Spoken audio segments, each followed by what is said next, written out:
freshly thrown bowls ready to go, and I'm just going to start with the smallest one here. Now, the first thing you want to do when you start trimming is check for the thickness.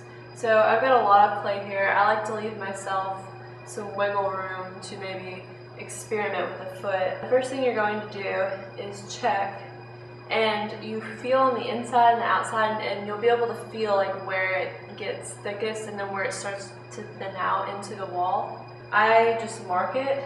It's just helpful when you start trimming to be like, oh, okay, this is where I have to stop. So I'm just going to mark it here.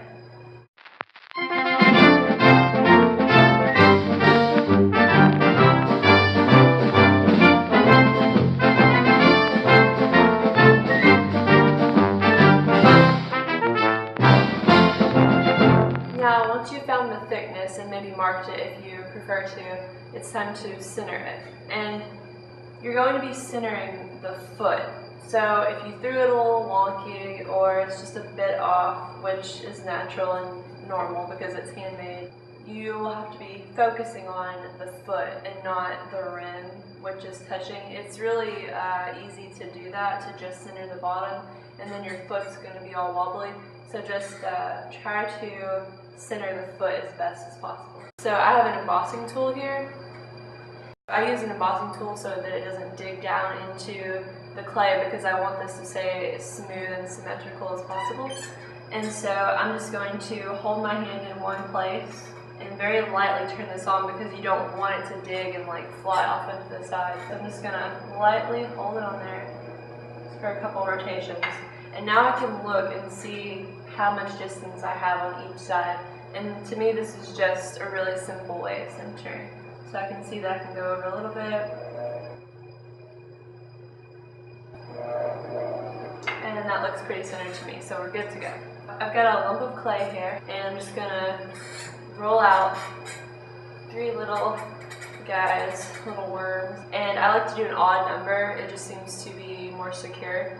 And then I'm going to use the back of my palm and just lightly hold down where I centered it so that I don't move it off center while I'm securing it. I'm going to lightly press down onto the wheel head more than on the bowl because you don't want to push in the side of your bowl because it is still a little wet at this point. I also want to mention that different clays require you to be maybe like at a different stage for trimming. So I use Loafer's Glory, which is a more plastic clay, and it definitely is wetter in this trimming stage, and so I definitely want to be way more careful when I'm attaching it.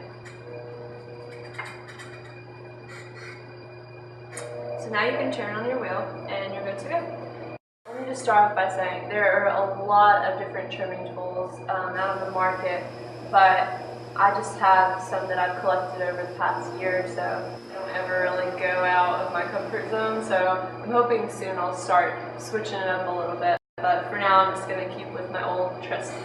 Your foot needs to be about a third of the size of your bowl from like rim to rim. So the foot would be 1/3 of that. Also, if you want, you can do a hidden foot, which is where you just trim into the very bottom and then it's smooth all the way around. It completes the form rather than disrupting the form to form a foot, if that makes sense. So, here we go. To start off, I just like to trim away and kind of smooth out the form as much as I can. And I'm paying attention to where I mark that right now because it's going to get cut away pretty soon.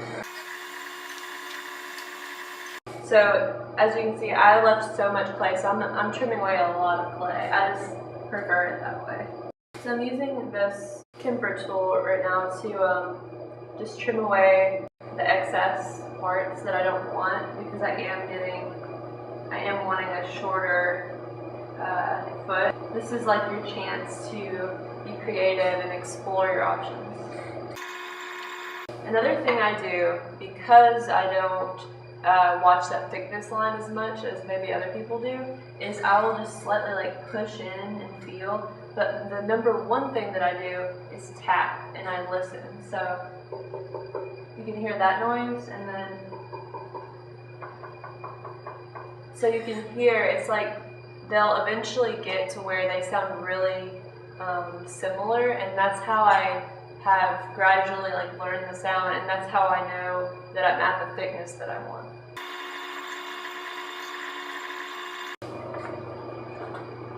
I also do this where I go on the side and look a lot while I'm trimming, way more than when I'm throwing, because I really just like to me I feel like I'm like a archaeologist, I'm excavating the form in a way.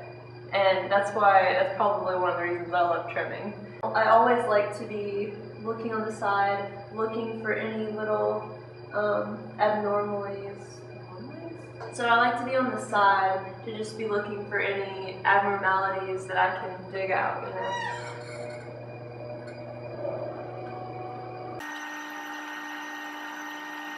When you're starting to go into the middle, I always start in the middle. So I don't start out here to go inside, I always go from the inside out. Another thing, if you're new to trimming, is just to keep your arms locked. Just like when you're throwing, it's really vital, because you're gonna maybe dig something that's just not symmetrical.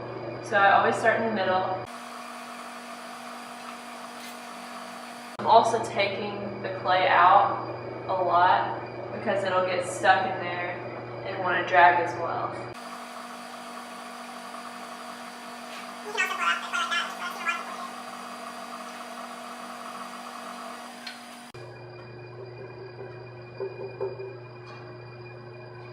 So I do stop and push in and tap a lot while I'm doing this part.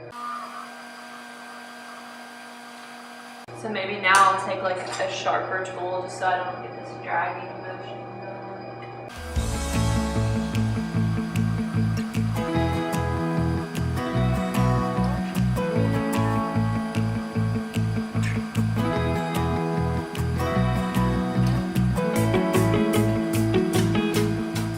So now I'm leveling out the outside of the foot, because you want it to, it's going to be what's sitting on the table, and you want that to be level so it's not wobbling around.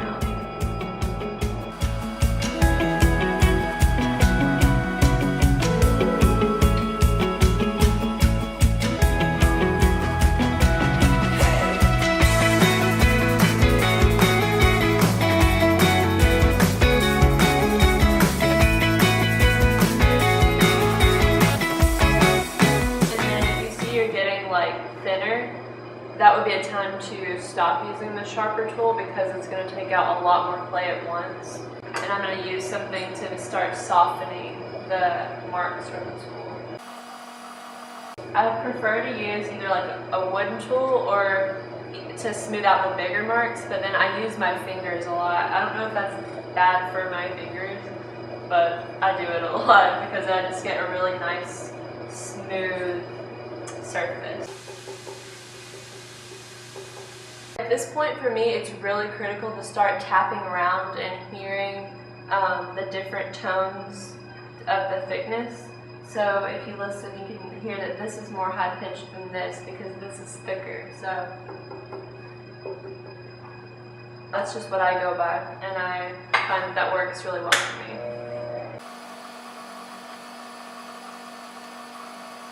And I start using my finger to smooth out this middle section.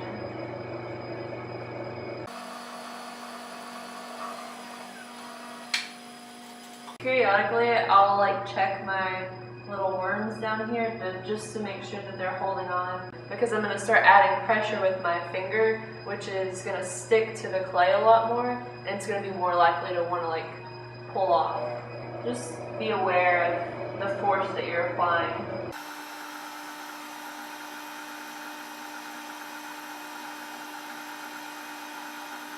And I'm very lightly pushing, just kind of letting my finger glide again, because I don't want to add too much force here.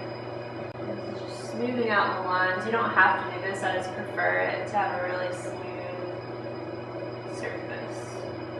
Especially because this clay is really, really smooth in its nature.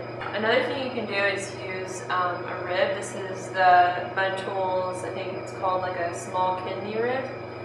I like it to be clear of clay when I use it. I'm not using very much force at all because this clay is so soft. For something like a stoneware, you would probably have to apply a bit more pressure. The last thing that touches my bowls or anything that I trim usually is my finger, because I just like that look a lot better.